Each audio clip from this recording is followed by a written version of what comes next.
but at most universities, you can form a student organization with as little as 5 people. It doesn't take a lot. My high school had a chapter. I was a part of it. We've been paying dues with the national chapter since I was a senior in high school.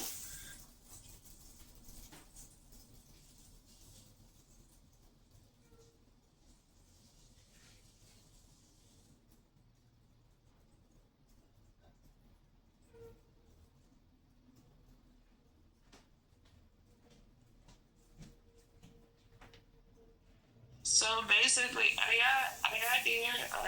What happened? Yeah, we're here, Brooklyn. Okay, so basically, it would take for the kid to want to be involved, but then it will also take for the parent to, like, kind of encourage them to be involved in something like that. So if that's not happening, then correct. And you would also have to encourage your child probably to go to a school that has, more of the Black community.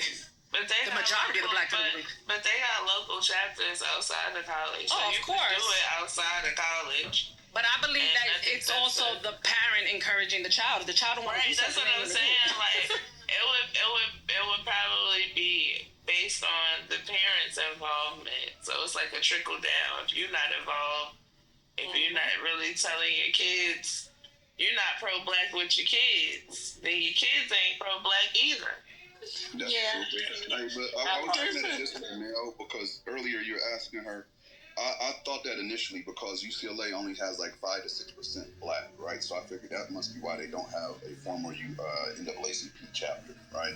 But then I started doing my research, and there are a lot of HBCUs that don't have a formal NAACP chapter. So it's not just a percentage, right? That's not it.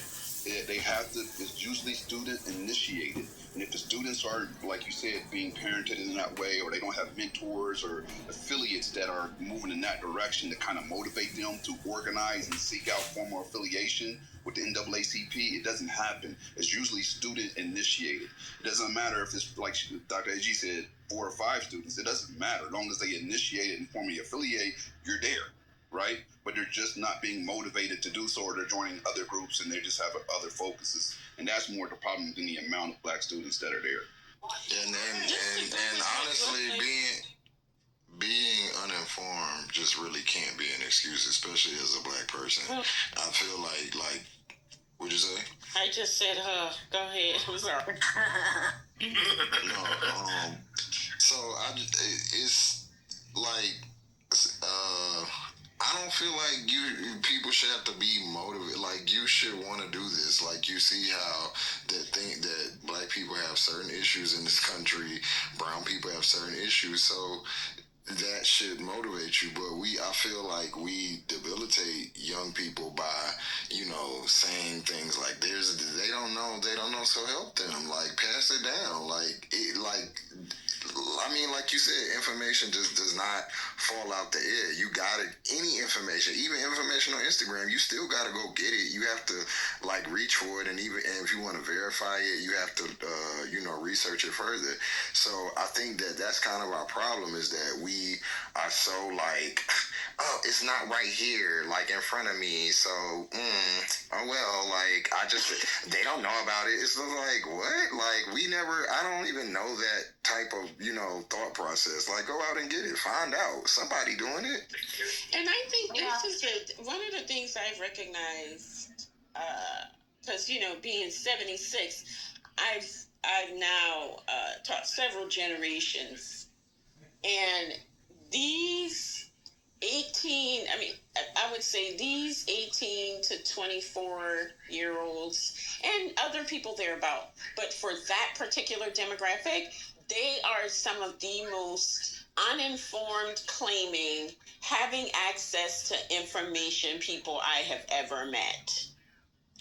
They have access to more information than even I could have imagined accessing, and without doing any work. They don't have to leave their homes, right? They don't even have to be home. They could be in a public restroom in McDonald's and access information. So that's the first thing. The second thing is, and I, as a Gen Xer, I think Gen X has to take responsibility for the poor education of their children. The poor foundation building and rooting their children in a certain cultural politic and a certain black politic. Amen. These people run around here talking all this craziness about black people, about black. I mean, and it is no wonder that because they disseminate this information so widely that we are in the state that we are in. So yes, it is the parents. You have to get your kid anchored in the tradition and encourage your child to work, to create and continue the Black Project, which is access to the franchise and the privileges and rights of citizenship for everyone. And if you're not doing it, your kid's not going to do it either. And your kid going to find kids who ain't doing it. And then we going to be fucked up sideways in the world. You mean just like we are now, Dr. AJ? You talking about like now? Absolutely. Oh, okay. Absolutely. So how many of y'all are card carrying holders of the NAACP in here? I'm actually proudly still a member. And the Urban League. I'm a member of the National Urban League. And the National Council of Negro Women. Yeah, my daughter. I'm the National of Africa. I'm African certified. I'm a certified African. Urban League. Oh, have mercy. I'm also a member of That's a troll. I'm also a member of Oh, okay. Yeah. I'm not trolling. I'm sorry. You sound. I'm also a member of Let's just CBC. continue with our membership announcements. I'm also a member of the CBC. You all can be a member of the CBC as well. Well, I'm not a member of anything, but I'm still hella pro-black. It's not even expensive. It's really not expensive. I'm just not. Maybe I'll join. It really isn't. But Patti, you trying to speak? I hope this will inspire people to seek out yes, membership. I'm inspired, Dr. AG. Thank you so much. You're I just am inspired. No, seriously, I'm inspired. No, seriously. I already said, and I may need to join an organization at this age in my life. And why not? You know what I mean? Especially now. I'm sorry, man. It makes sense. So, please don't talk to me. It makes sense for me to, join something like that and be involved in community outreach. I mean, I've done community outreach outside of all of those organizations, but it wouldn't hurt. You know what I'm saying? And join. I'm not tripping. And let's be clear also, it just because we're in the information age doesn't mean that people are going to be informed. To Dr. AG's point, I mean, you can have information at your fingertips, but you don't have any guidance. Information without guidance is useless. You haven't been guided, and parents don't direct their children toward those things. And if they don't know, then obviously how are you going to, the blind can't lead the blind. So there are people who don't understand the importance of guiding their children, not just to being part of organizations, but understanding in general. So when you don't do that, then, there's only nothing to continue passing along. So, I mean, they have all the information at their fingertips they want. Don't matter. Nothing you can do with it if you haven't been guided, you haven't been shown how to use it. You know what I mean? I raised them basically, but they're all she was a student president.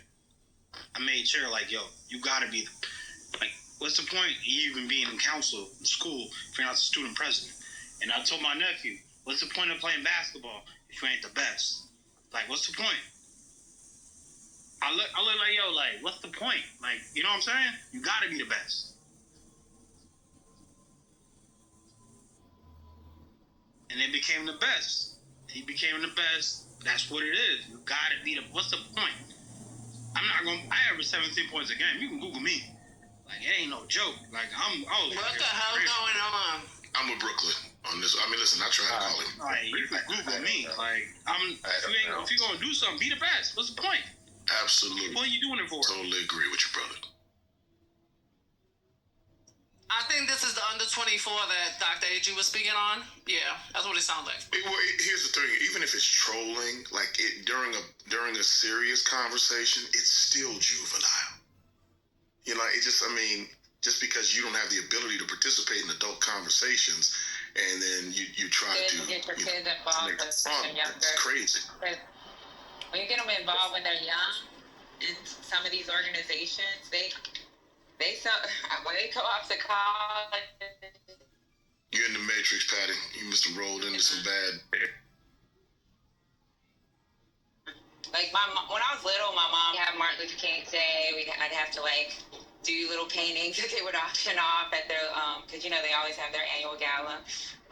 When I was in Fort Stewart, or when my dad was in Fort Stewart, and I went down to see him in Fort Stewart, they have this thing in South Carolina where they have this big dinner right before the Masters, because the Masters is but it's a bunch of, or some kind of thing they have at Hilton Head. It's something like the Masters. You know what I'm talking about, Dr. A.G.?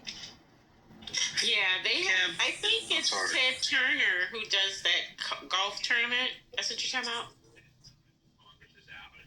Is that what you're talking about, the golf tournament? You can't pay the bills with words. You can only pay the bills with skills. Someone can move him now if they Can you pay the bills? Gwen, you gotta no. Wait a minute. Hold on. Let me say something real quick. I've been real quiet, and I listened to this conversation about the education, and I agree. The Gen X has a responsibility when it comes down to the education, but I also think when it comes down to emotional intelligence, that also needs to be something that needs to be an example. And the example that is shown in this room on a constant basis is not something that I would want the generation that is coming up to resemble. Why? Because it doesn't look good. So you're constantly complaining about somebody else, but nobody's looking in the mirror.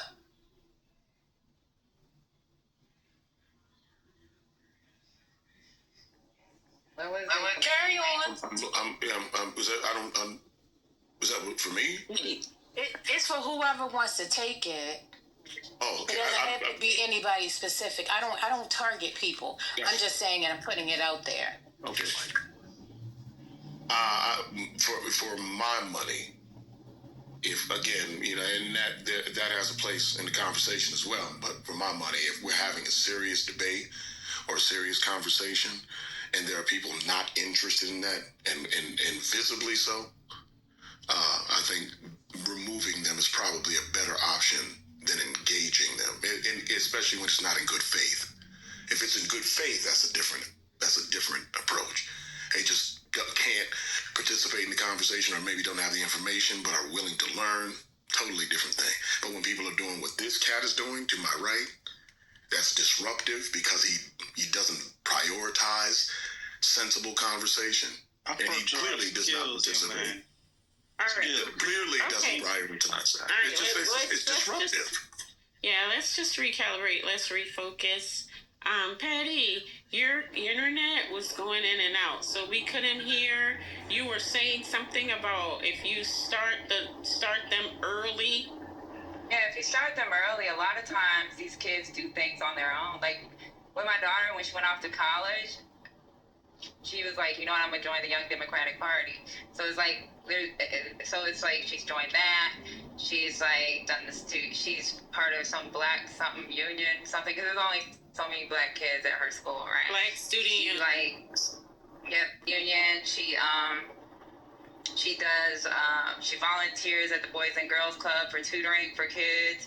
There's a lot of things that they do on their own if you start them young. And it's something that they take the initiative to do it. If you start them young, right? So even when I was a little kid, who actually got us into the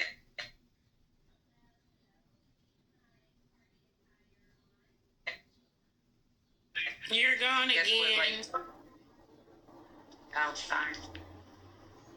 Can you hear me? Now we can. Yes. When you were young, who actually started? Yeah, my mom paid for it. She was the one that paid for us to join the NAACP. And we would go to a church once. We would go to a church once a month, and they would have meetings. This was before the phone calls and then the monthly meetings, because now they do this mass phone call and you get to hear like what's going on, what the agenda is. But back then they didn't have the monthly phone calls. It was once a month. We had to show up, dress up, go to this church, and they would have the meetings. And it was an Asian woman. It wasn't my black dad. So like, I don't know. Now I think it's good to get your kids involved in these things, and they'll take initiative and do other things. Sadie, shout out to your Asian mom for keeping you connected to the culture. She did a good job. Yeah, she don't. But I'm saying she wanted you to know it, and that's what's important. But that's like part of the point. It doesn't matter that she didn't know the culture. She knew, you know what I'm saying, to get you involved. Yeah. And a lot of these parents, they don't be teaching their kid about no pride about being black. And so when like the issues that people don't understand that there are specific black issues. Everybody want to be different. And that's fine. But we're not going to get anywhere trying to separate ourselves from the things that are actually uniting us, whether it be through struggle or whatever. But I think that saying that people don't know about something has never been and should not be an excuse now. And I think that we need to really rectify that. I think a lot of the parents aren't proud of being black themselves. A lot of them want to be racially ambiguous if they could. They don't want to stand next to a black community, identify with the black community. They want to distance themselves as well. So you can't expect them to relay that type of information to their children. Their children are probably following suit. They watching the way their parents moving are doing the exact same thing. They're not proud of their skin either. And I feel like that's why people don't understand didn't understand Kamala, because one thing that I will say about her that irritated me the most is when people like would try to say she wasn't black and bring up the fact that she was the first Indian woman, because you can be both. You can have two heritages or whatever, and be entrenched in both of them. Like, that's the beauty about being a human and having a brain. But everybody just thinks that because she said I'm the first Indian woman, and because she, is proud of her Indian heritage, that she's not black. And that just to me is very indicative of how people don't understand what being black is. And I feel like when I was growing up, when I was younger, even non-black people understood blackness and that we had a certain pride about ourselves. And I don't see that anymore at all. Never, ever. We're living in the post-Obama agenda. Those are espousals from people in the post-Obama generation. Like those, and don't get me wrong, there's some people in our generation, there's Gen X people who believe in the same thing, but there weren't as many of them because we saw a different world than they've seen. And we're just at that precipice. Like we're almost 20 years removed from that, from the election of a black president, which for not only for some white people thought that we were in a post-racial era, but there's some black folks who thought we were in a post-racial era. So there are people who are raising their children without the knowledge of who we actually are, compounded with the fact that we have piss poor education and the pride that comes along with knowing who you are. So, and there are people who think that they've arrived and that we're in some post-racial era, and that they don't have that knowing being black doesn't mean the same thing, or it just means that I'm an American. Quinn, let me ask you this though: what would that matter, right? Let's say Trump is a black advocate. He is on our side. He's pro-black. Everything he's doing is to empower minorities. Let's say that, just hypothetically. We all know that's not the case, but let's just have that conversation. You still should be very, very, very adamant about them understanding who we are historically, what history has done for and to us, and how that we are viewed, period. No matter if it's post-racial, pre-racial, current, like it doesn't matter. That's still a very, very important part of who you are, who we are, who they are, how the world views them, what makes us us. No, that's still super important. You'll get no argument from me. But what I'm saying is that the visual, or the fact that we've had a black president, and there are people who are now almost adults who were born in that time, at the time that he was president, who were just born. There are people who are almost 18 years old. You understand what I'm saying? That since that's what I mean. So there are people who've grown up in a post-racial Obama era. I mean, who've grown up in a post-racial Obama era, who think because we've had people running for president who have actually been president, that somehow we're in that post-racial era. So it doesn't mean as much as maybe some in the generations before have claimed that it is. And not to mention the fact that we're in a society now where all of a sudden Black Americans in particular, Black people, whatever, can't talk about, you know, what their ancestors been through, the oppression that they went through. Oh, they looking at us like we want a pity party and we just telling the truth about history. And it's our own people that's doing that too. Oh, you don't need to exhibit a slavery. Why you wanna always be the victim? How many times we done heard that? Like, this is the type of shit that we going through right now. Where's other populace of people all over the world? And they went through shit too, and they get to talk about it. They get to show what we came out of. It's different for us. They got people that you don't want to watch movies about slavery. Oh, because we wasn't slaves. We got people saying that this shit ain't happened. We got other groups of people saying that we from Israel. Goddamn, we was born here. It's all this shit going on at the same time, and it's just like, it's disheartening as far. Because nobody has been taught. I'm gonna say this real quick. Sorry, Dr. AG. I was just gonna say, because we don't know any Black history. There's nothing you can tell me about Black people. Nothing. Absolutely nothing that would make me not want to be Black or be ashamed of it. You could show me the worst situation in Chicago or the slums. It's never going to make me not want to be Black. I'm never going to be embarrassed. A lot of these people are embarrassed. The way they talk about Black people, the way they refer to them you can tell that they're embarrassed. I'm not like that because I was taught about being Black from very, very small.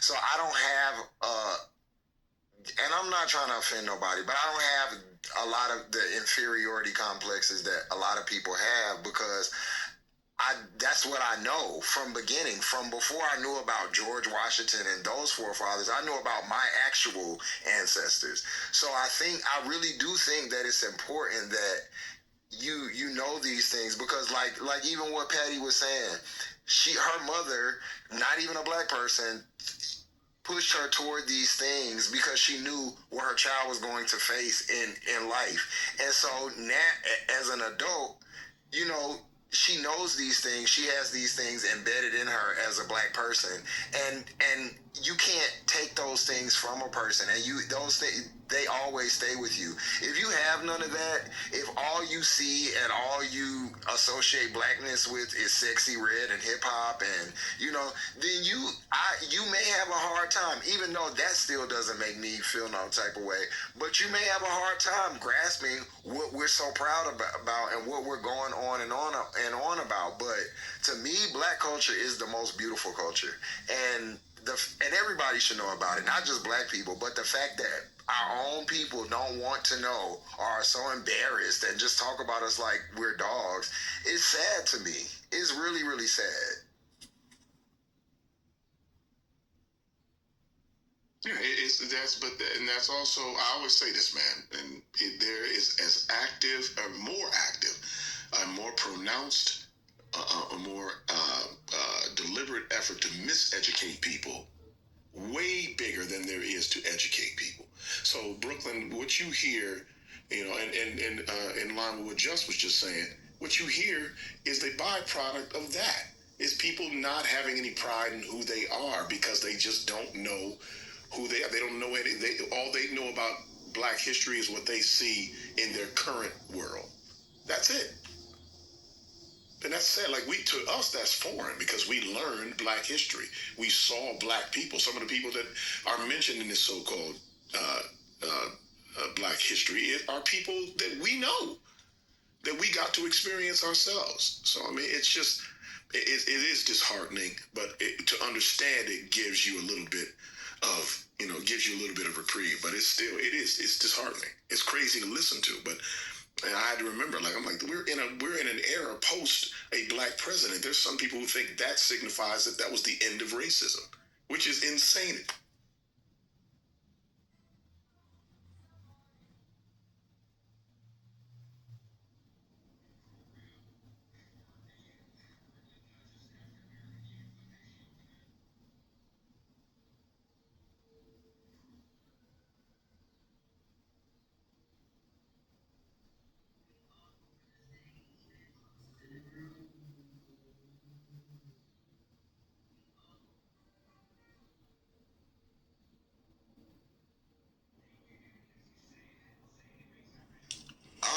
Brandy, I don't know what you mean by the face of Blackness. Like, I don't think there's a face of Blackness. I think that Black people, I don't, and I think that y'all don't understand. To me, that's dehumanizing to think that we don't have a myriad of people. Like we have an Ida B. Wells, so we'll have a Sexy Red. We're gonna have people with varying values, that ain't gonna line up with what you think. Like, that's what being a human is. Like, some people are different. Some people, why I don't understand why that's so bad to Black people. I really, really don't get that. Because she's approaching it with a different mind, though, Just. You see the stuff she wrote earlier. Like her question is, why should we watch slavery movies? Is that empowering us in some way? Like she's exactly who we're talking about. Actually. Yeah, absolutely empowering. You did say that. You said it's only a few small facts. Super empowering. You said exactly that. That's exactly it builds resilience, it builds determination, it builds stick-to-itness. Okay, is my mic broke? Okay. I'm sorry. And I think that's the problem with these young people, is that they have a heightened level of insecurity and anxiety about their status as citizens because they do not understand the power that they stand in because of where they came from. And that is a problem. When you begin to see your history, right? When you begin to see your history as an impediment, you are lost. You are lost. And so we have people that look at our history as Black Americans as an impediment, so they're making up shit. They're just, grasping at straws, pulling things out the air and calling themselves this fully thing that they have never even grew up in. They're actually taking what we had, the way we cook, the way we dance, the things that we say, and they're making it their thing. It's just like, I get so frustrated with a particular group of niggas on the app. Let's just say that. I'm really trying not to even talk to them right now, even though one of them is in the chat. Because you all have this idea of Black America that is not Black American, and it's so obvious, and then you try to take things away and ask questions about things that is obviously there, like boats and shit. Like, how else did anybody get over here if it wasn't for a boat? Like, it's so fucking frustrating, y'all. Y'all just don't even understand how pissed off I be most of the time in most of these lame ass conversations with these lame ass people. So what I said was, no one wants to watch a slavery movie every Easter. I know I don't.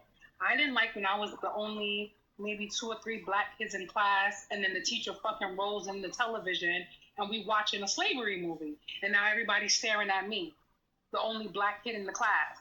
You like, I don't like that. I didn't like that feeling growing up. So no one is saying do not teach. No one is saying take away history. No one is saying don't know where you come from. But why is it that we lead with the most horrific event that happened to us as people? Why can't we lead with excellence and still know our culture and our history at the same time? That's like waking up every day, looking in the mirror. Slavery, being wait, hold on. Let me finish. Okay, go ahead. My bad. That's check it back channel. Waking up. That's like waking up every day, looking in the mirror and saying, "I'm stupid. I'm an idiot. I can't do nothing. Oh, now I'm gonna go." My friend who's leading Holocaust educator. Over yourself. If you're constantly, I'm not saying you people, but there are people constantly live in this mentality like, this is what happened 400 years ago. This is shit. Like, at what point do you detach and say, yep, that happened 400 or 500 years ago, but that's not what's happening to me today, and I'm going to teach my history. I'm going to teach my kids. I'm going to let everybody know, and it should not be removed from history books. It should not be removed from museums. But we should not lead with that. There's so many black excellent inventors and doctors. Why don't we talk about that? There should be, every time we watch a movie, it should be about that, not us being beat, raped, killed, and destroyed as people. It doesn't make You ever heard of the word? Let me. I just wanna.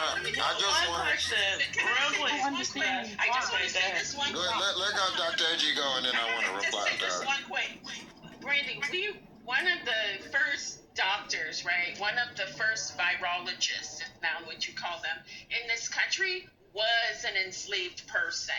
So slavery is a story of excellence, right? But we don't know that history because that part isn't told. But that's why we have a responsibility to tell the story. So I don't get what you're talking about when you say don't lead with that. Because that is the excellence. That is the excellence, though. That is excellent. Really quick, hold on to Dr. AG. Now, I didn't even know that. Now, we led with that. This is a story where these excellent people derived from, and this is how we blah, blah, blah.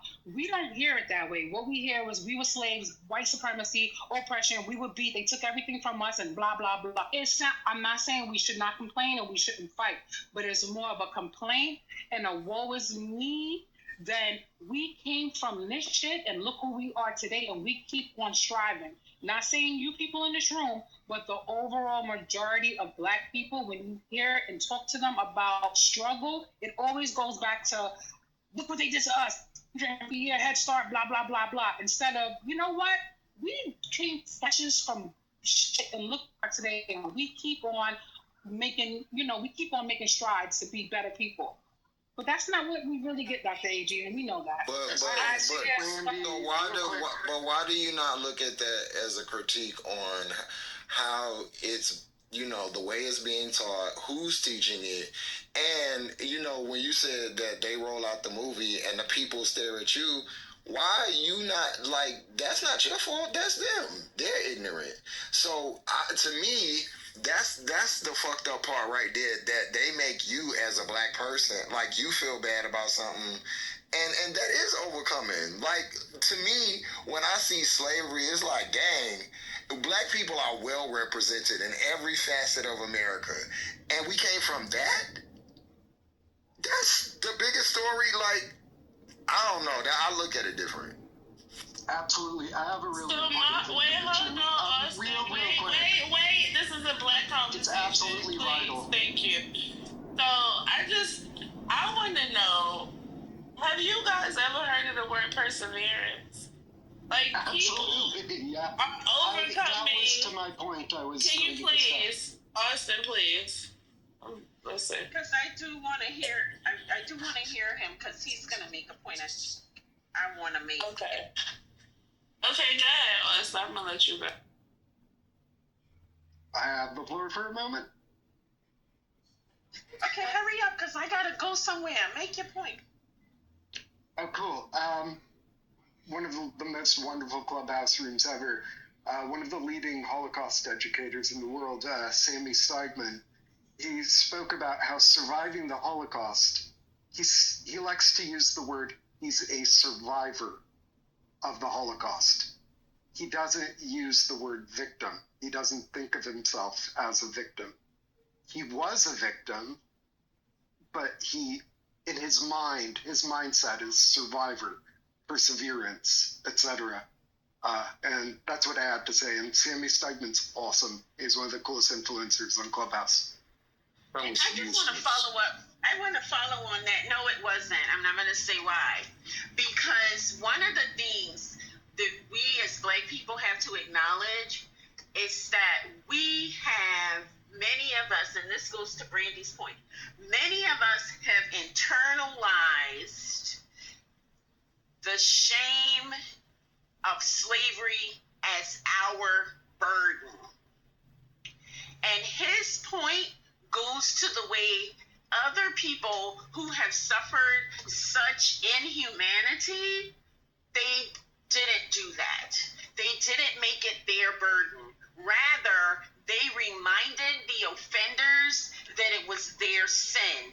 And I think the thing that Brandy is describing comes from that, comes from Black people thinking that having been enslaved indicates something inherently bad about Black people, rather than understanding and constantly driving home that the fight, the desire, the persistence and dogged determination to own other people, to depersonalize, dehumanize those other people, right? To recognize their humanity, yet not treat them as humans, that means there is something inherently wrong with those people. So I think this notion of how we talk about our experience, right? How we talk about it amongst ourselves, how we listen to other people talk about it and don't correct them, feeds into all the stuff that we're talking about as well. The history part, what the young people are doing, why the young people don't know their history, all of that. I think it is connected. So I take that a different way. So I don't disagree with your take on that. From what he just introduced, meaning Austin, it sounded as if Austin is framing. First of all, Austin, I'm speaking. I would. No. I was speaking to Austin, Will. Austin, don't interrupt. Austin, hold on. Be quiet, Austin. Go on mute, I'm being Austin. very nice, my brother. I would like you to be quiet. Thank you. So Austin is framing from the beginning of his conversation, framing this as if, when he used the example of the Holocaust survivor, as if Black people present themselves as victims. That is never a narrative of Black people when we refer to slavery. Brandy just said it though, Quinn. Brandy just said that. Well, right, but Brandy assumes the mind of people like Austin, Dr. No, I don't. What I'm saying is that, but the reality is that we don't. You're misrepresenting.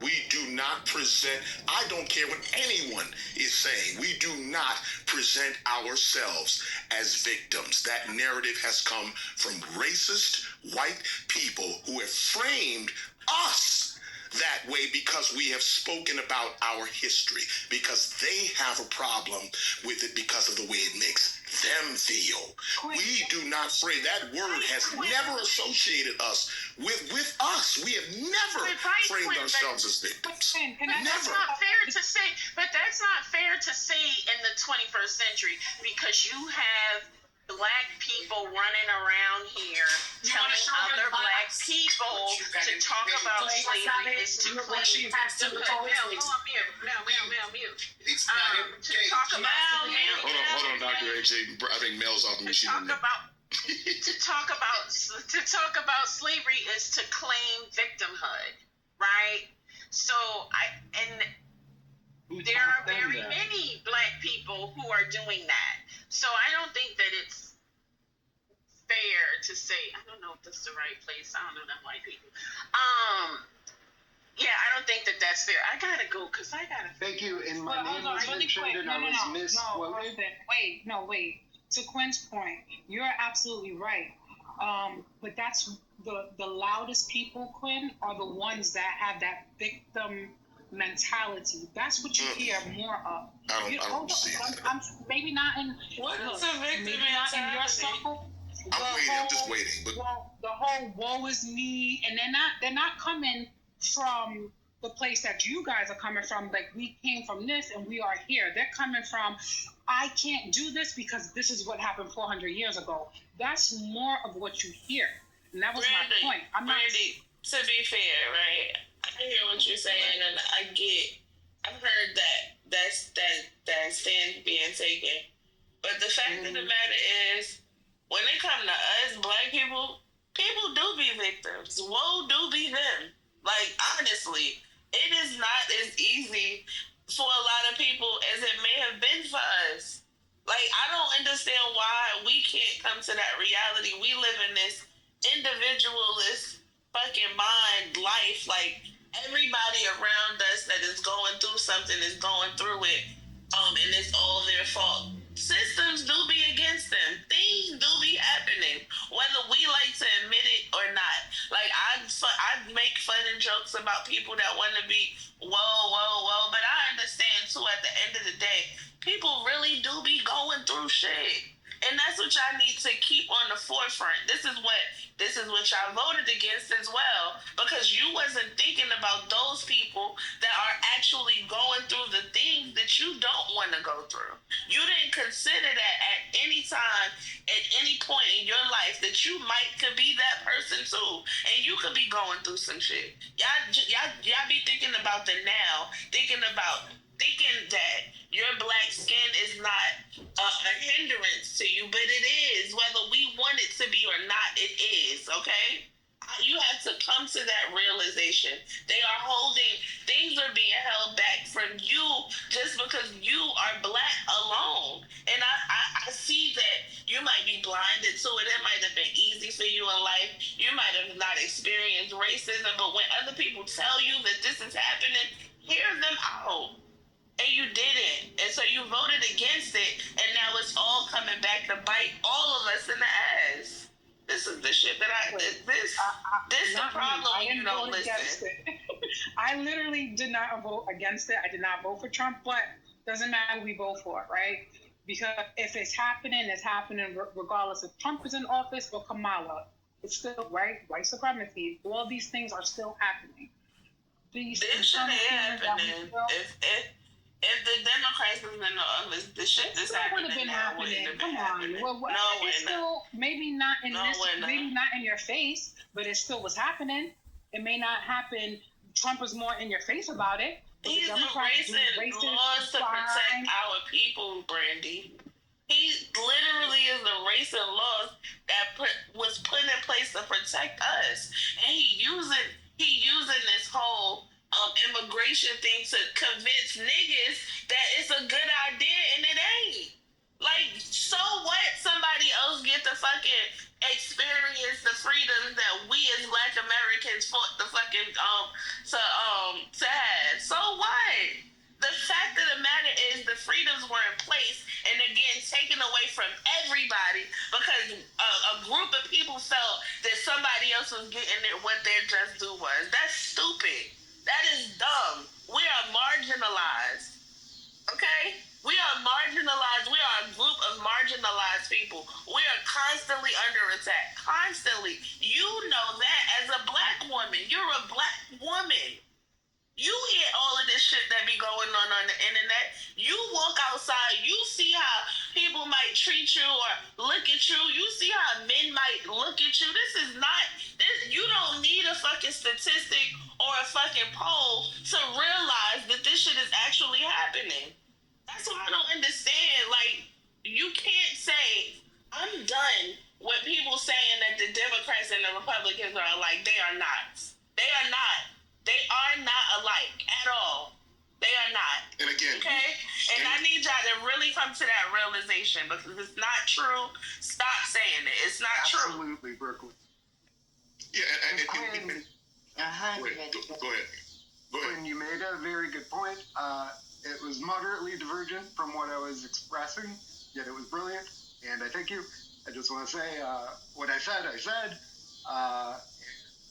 Well, I would be open to understanding because the way I heard that, and maybe you didn't mean it that way, but when people compare our circumstances to people for whom we do not have the same circumstances, that is what the way I receive that. You can't compare my people to any other people in this country because none of them have had the same circumstances that we've had. Not only that, but people like the gentleman you mentioned are in a position to say that they are survivors because at some point that indignation came to an end for them.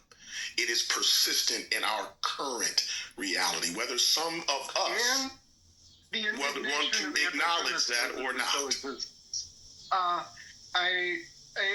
An important point I mentioned when I was speaking earlier is he was a victim of the Holocaust who survived and lived and didn't have a high statistical chance of surviving. He was a victim of the murderous attack of the Nazis.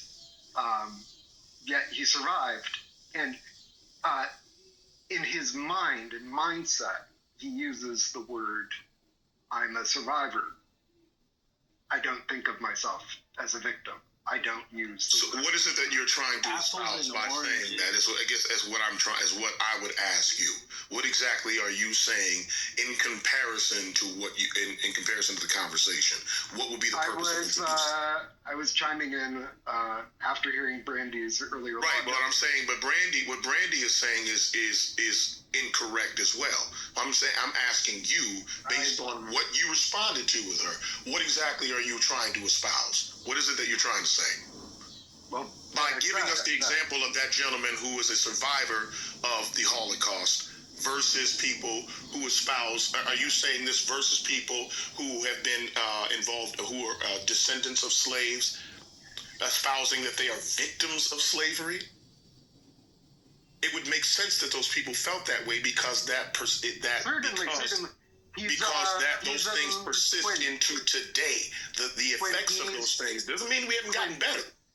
When he's a motivational speaker, his mindset is, I survived. I understand that. That's not what I'm asking you. I am asking you, as you introduced that, how, in comparison to what we're talking about, what is the relativity? As you said, I don't believe it's very possible to compare. The cogency of it, thinking about curriculum design, which is where I got into. What I'm telling you is that he didn't internalize it any differently than we did. We don't present ourselves as victims. We don't. We are the most solvent people on this fucking earth as far as I'm concerned. We don't present ourselves as victims. When we speak about slavery, we don't do it in a way to say that we were victims of slavery. We don't present ourselves that way. Much like the person you're talking about presents himself as a survivor of the Holocaust. We are survivors of slavery. We are the descendants of slavery. Which was the point I was making, the mindset of I survived this. Right, but you're comparing. Go ahead. I joined the conversation when Brandy was discussing curriculum design. I'm a liberal. I actually saw on the British Broadcasting Channel that trigger warnings make a lot of sense, and there's a way to add trigger warnings to various things in such a way as to not disrupt the media. I think it is cognizant. I think it's an important thing to be cognizant of, graphically intense depictions of slavery, and that being in the school curriculum, the teachers ought to be relatively thoughtful about it. And it's an intense thing to have survived.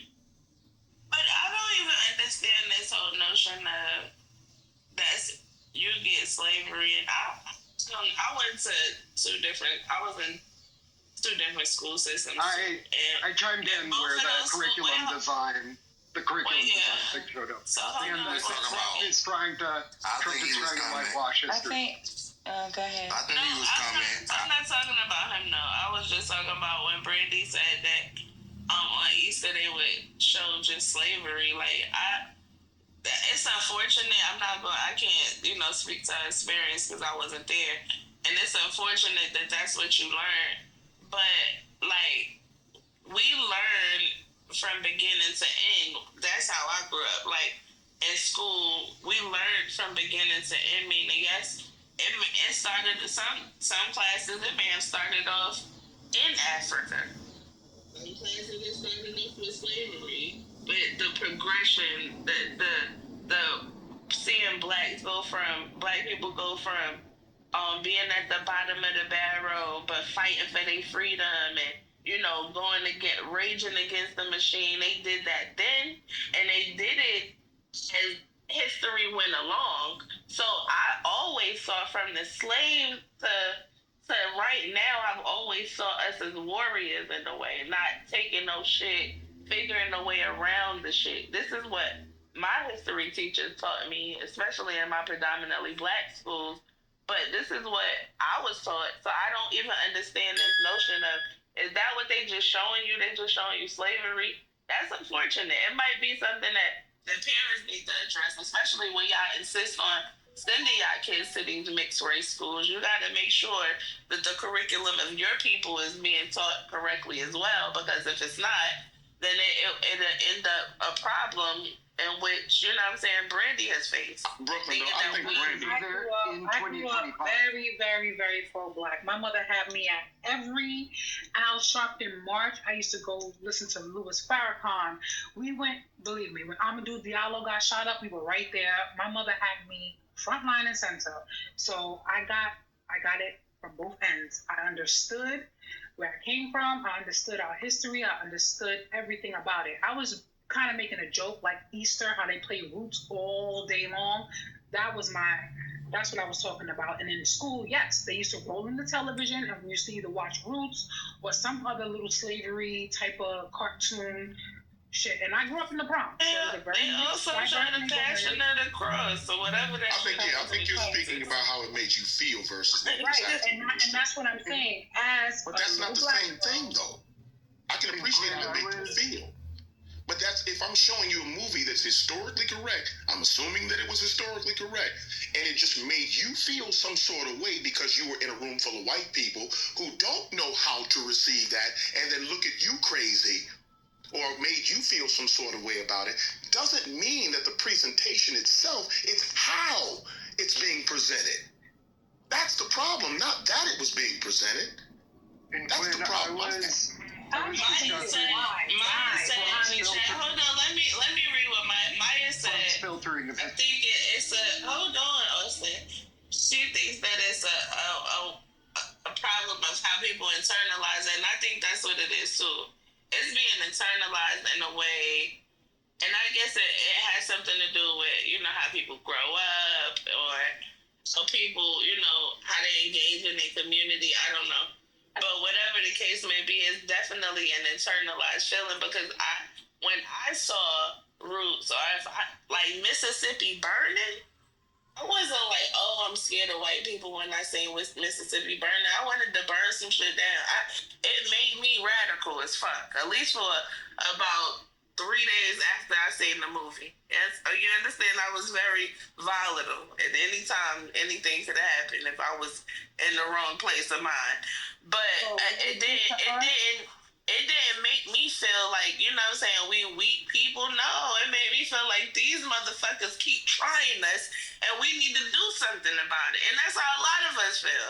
A lot of us pro-blackers we have this, like how Jessa just blow up and go crazy because he hella pro-black and he want things good for black people. We have like this fight in us that we got from knowing our history, knowing that our people fought through all of those adversities.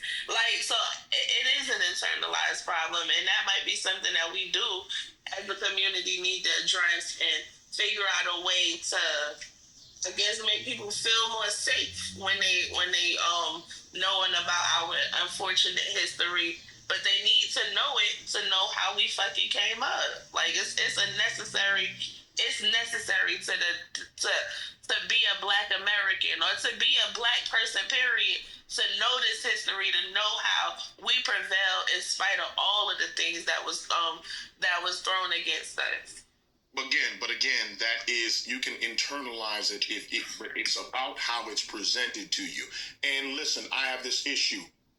And I'm recognizing that all people are different. I may acknowledge that. But if you learned or had the same education that I did from home, because we had a Black education at home, and when it was presented at school, much like the way it was with you, I could then talk to them about what I knew in school. That never made me uncomfortable. There was never a reason to internalize that. I agree and understand that not everyone had that. I recognize that.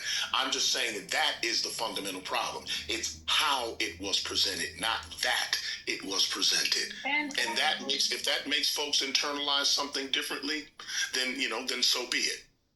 Can we be honest? It also determines on a child's age. 3rd, 4th, 5th grade, your parents can tell you every day that Black is beautiful, be proud. But if all of your classmates then turn around and call you nappy-headed, big lip, big nose, nigga, everything your parents taught you, believe me, that shit goes away. As adults, yes, we can say, oh, yes, I was strong, I'm this, I'm that, because you're an adult now. You can care less what your peers think. But as a child growing up, that's not the case. Kids can't just turn it off and turn it on. Very few of them can. So that was my point. As a child in middle school and grade school, that was the worst feeling. Seeing that TV come in, knowing they were gonna put some bullshit on. So, but here's the thing: there wasn't bullshit they were putting on, and that's what you're speaking to the mind of a child. Right. I'm talking from my child, like right. I just acknowledge that. So what I'm saying is that again, at the risk of being redundant, it's the way that it's presented, not that it is presented. So no matter how it's internalized, what I'm saying is that the way it's presented makes a difference. The way that it's presented to you makes a difference. If it's being done in that environment, that is obviously a hostile environment. It was meant to fulfill an agenda or fulfill a part of a curriculum, not necessarily to really teach.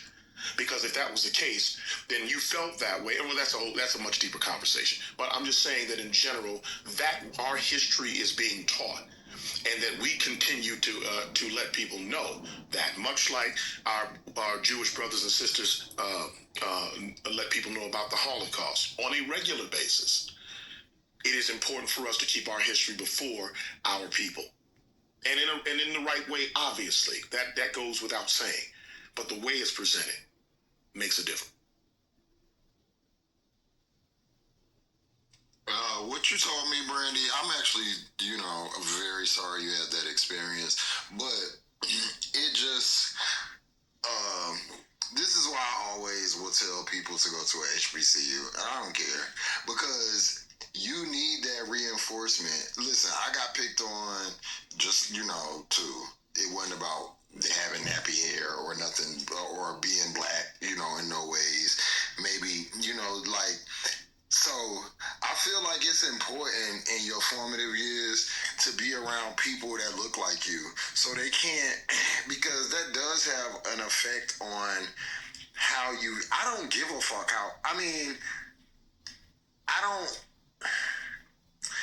don't care how white people view me. Beauty wise, I don't give a shit. You know what I mean? And I will never, because I think I can't, but I really care about how Black, I really care about that, because I think that's important. Just not to be racist or anything, just because of Black people's position in this country, because they're gonna always, especially our women, they're always gonna do that. They're always gonna be like, oh, you ugly, you this, they're always gonna do that to our girls. I hate that. And I think that because of that, let us be around each other, because that's not, we're gonna still do things like what kids do, but it's not gonna be that. It's not gonna be nothing that can follow you through your life and affect how you feel about yourself, because it's nothing wrong with your fucking hair. There's nothing wrong with your fucking nose or your skin or nothing like that. It's actually, it's nothing wrong with it. It's human skin. It's normal. Some people may find it more attractive, but I'm just saying, like, it's interesting to me that that's what they say about us. It's like, because I guess I grew up around black people, and I just grew up looking at my mom and my aunties, and they was fine to me. Not like fine like I wanted to date them, but I was like, they the most beautiful thing in the world, and all they friends and my mom's friends. So when I see black women, I don't see that. I see the opposite of, I guess, what the world sees, or what, not the world, the white, what the world presents. I see like women that are a level above. And I'm really not even being like trying to be racist, but that's just how I view it, because that's what I was fed. That's what I grew up seeing, is black women, and hearing other black women big up other black women, saying how beautiful that's all I know. So I don't know any other, like, none of that. You could show me the worst slave and the most down bad thing, doesn't fade me at all. I don't care. And I wish that for every other black person. I really, really do, because a lot of the things that people say about us, and this could be Delulu. It really could, but I will stay in my delusion. I look at it as jealousy. I really feel like people want to look like we do. Just going by the things that people do, I think that people want to look like we do. I think that we have the most beautiful women in the world. I think we have the greatest hair, the greatest skin. I really, really think that. And it may be crazy, but I would love to stay in my crazy. And I wish more black people would join me here, because the way that they have made us look is just not, it's just not how I see us. Me neither, just I always like the darkest people in the fucking room. Yep, leave mine in the oven a little bit longer. I don't want nothing else. Sorry.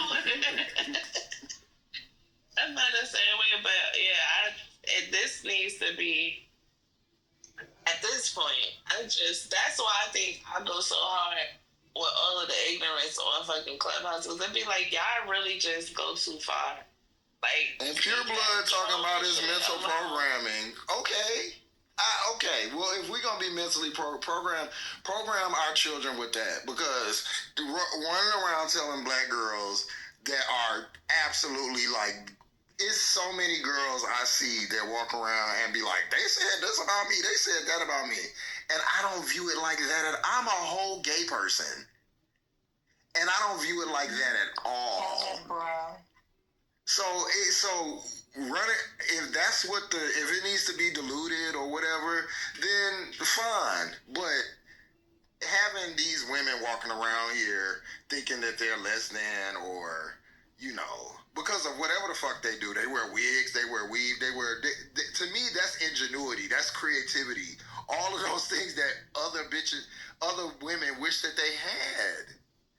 But we have this terrible view of ourselves, and and we always I just don't see it like that, and I really wish that y'all would fix it. Apparently what we're missing is the internalized racism, Justin. That's what we're missing. We're missing the fact that it's internalized and that it's become a problem over years, and that apparently we're missing that part of it. We're excusing that part of it as a part of I don't know what that's supposed to excuse in relation to this conversation, but that's apparently the part that we're missing. I mean, yeah, and I think that more of us should just be missing it, especially black women, because they be doing the hurting on the black girls.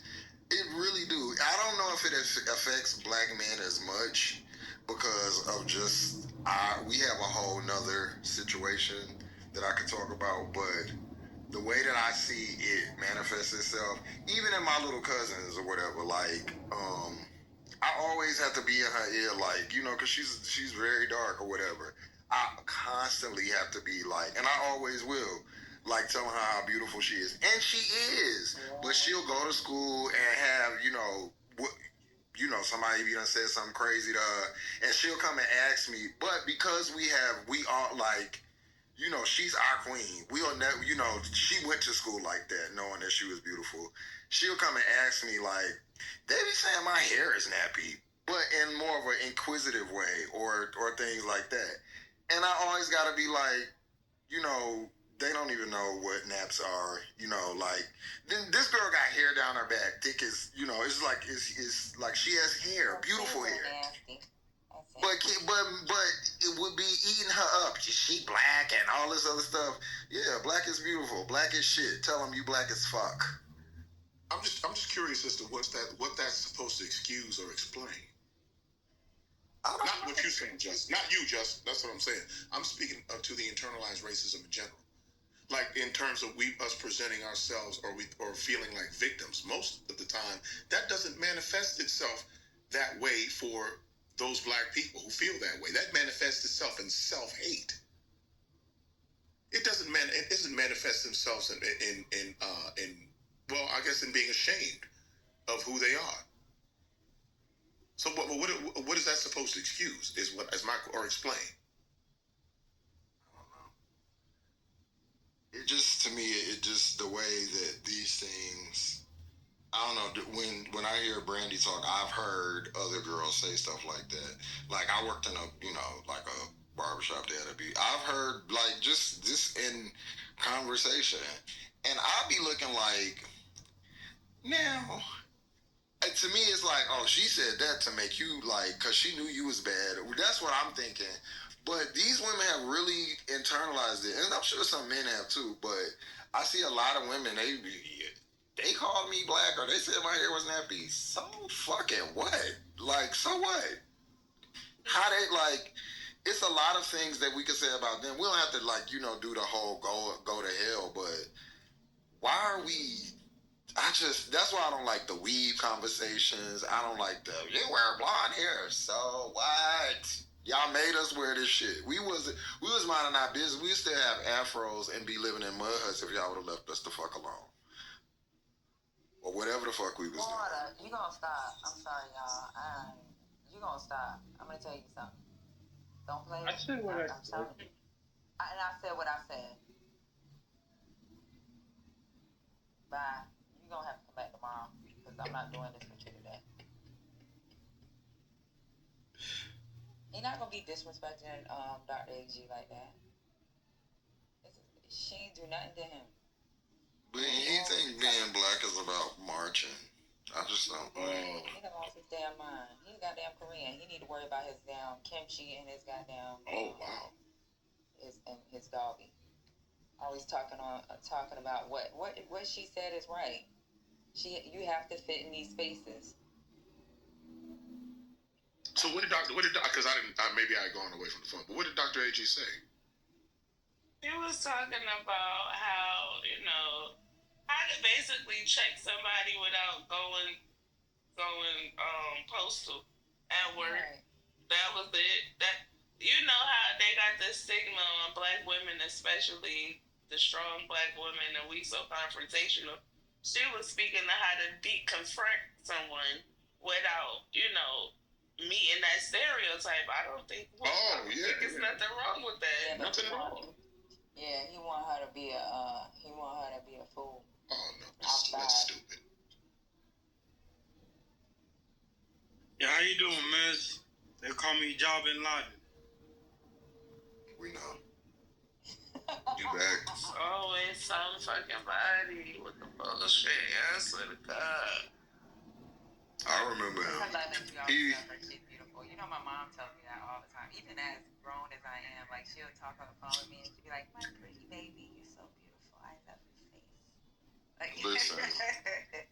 One thing, none of the girls in my family that grew up in my thing, they ain't gonna never be worried about no little rusty ass. None of y'all little rusty ass sons breaking their heart. One, because I got the blizzy and I'm pulling up. And second, because I don't they know they cute. They gonna be fly. If they need some, I got you. Don't worry. You ain't never gotta lean on no nigga for nothing. My mom FaceTime me and said, "I just want to see your smile." Shut up. Leave me alone, Mom. Yo, can I say something real quick, miss? Go ahead, babe. Allah Akbar. I'm joking.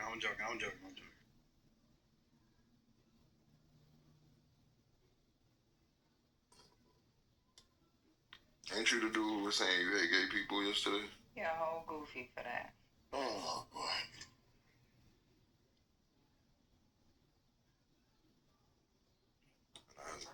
Start flying your ass up and you ran. Nah, I'm just fucking with y'all, bro. Like, you know what I mean? But do you see the serious conversation going on, though, brother? The real talk. Do you see we're actually, I mean, if we're joking about something, like, that's one thing. We do that here. But, I mean, if we're having a serious conversation, you think it's room for that silly shit? Like, real talk. I'm asking you, man to man. Like, we having a serious conversation. You know how annoying that is for people having a serious conversation? You sound like a child. Interrupting a grown people's conversation. But it's not relevant to what we're talking about, bro. I asked the question. But you're doing, you know what you're doing, man. You know what you're doing. I asked a question. Can I say But we were having a conversation. Don't let my DTR confuse who I am. But we were having a conversation. Don't get serious now. I'm asking you a question. I've been serious. Well, you haven't been. That's the problem.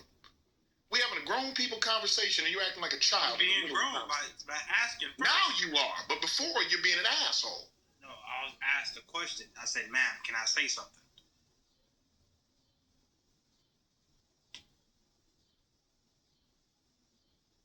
I hate that. I hate that. That is annoyance, and it's probably one of my largest pet peeves, and it probably makes me annoying to some degree. But when I'm having a serious conversation with serious adults, and grown-ass people act like fucking kids when they come in and start talking, and this is in real life or on this app, that annoys the fuck out of me. You allow the PTR to control your judgment of me, bro. Calm down. I'm not allowing anything. Brother, I don't know you, nor do I care to. I'm listening to what you are saying. You would understand everything that I said. Okay, y'all. I asked. I'm sorry, excuse me. I'm sorry. I just wanted to say that, so. I got you. Y'all want to get back to the original? Conversation, or y'all want to move the conversation somewhere else? What do we?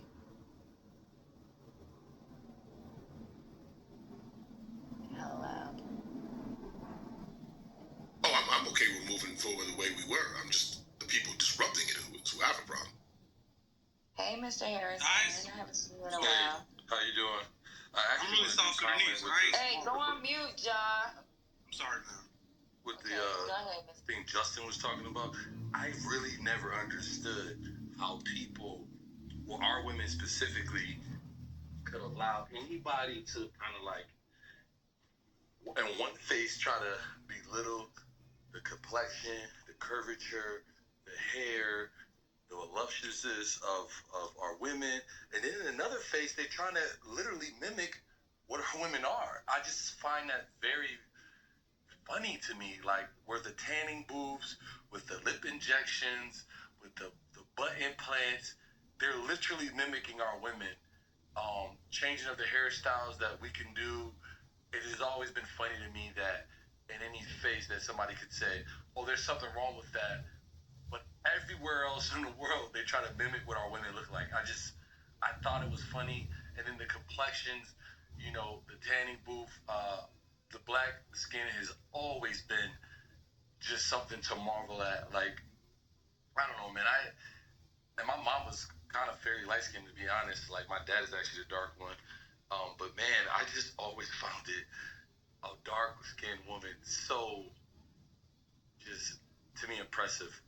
My wife is actually kind of light skinned too, but the girl that was close, she almost made the cut, was probably she just has the most beautiful complexion I had ever seen on a girl. It's just funny to me. I don't understand how we allow people to kind of say that on one face that, oh, this is wrong, but then they mimic everything we do. Everything about our women is mimic. It's just like, it's funny. I just want to say that because I never got it. I've always been loved on. The summertime, I'm dark as hell, and I love it. My sons actually want to be as dark as dad. Like, oh, look, I'm dark as dad now. Like, they love their darkness. Like, it is crazy to me. And I live in a predominantly white neighborhood, by the way, but it's just like my family, I have 7 siblings, 4 sisters, 3 brothers. Like, we have never, ever thought less than of our skin tone or anything about us. I'll land it. So y'all ever heard of Kimberly Crenshaw? This intersectionality that she talks about when it comes to Black women, like our experience with racism and sexism. So like a lot of times, like when it comes to feminist spaces, we're often overlooked, right? And they're dominated when it comes to white women. So like it's like an internal thing, right? So even with me, when I go to work, right, I may be the Black girl and there's 2 other white women, and then I work with a bunch of white people, and it's always going to be the blonde woman that stands out, right? That they will listen to. So we call it. Like I have this one sergeant major, blonde, white girl, blue eyes, and they always say she go to Parade Pretty. You know what I'm saying? She goes to what? Parade Pretty. So it's like Parade Rest. Yeah. She will go to Parade Rest, but it's like she'll lean the shoulder over, she'll lean her head over, and she'll be like, I'm just wondering, like, can we? And it's like, she's gonna get her way. And then with me being a Black woman, it's like I don't want to do that because there's this like stigma that's gonna be associated with, especially with the other Black guys. They're like, oh, you trying to get your way? Man, it's like dick to get so top. Like it's like really retarded, right? So it's like for me, I have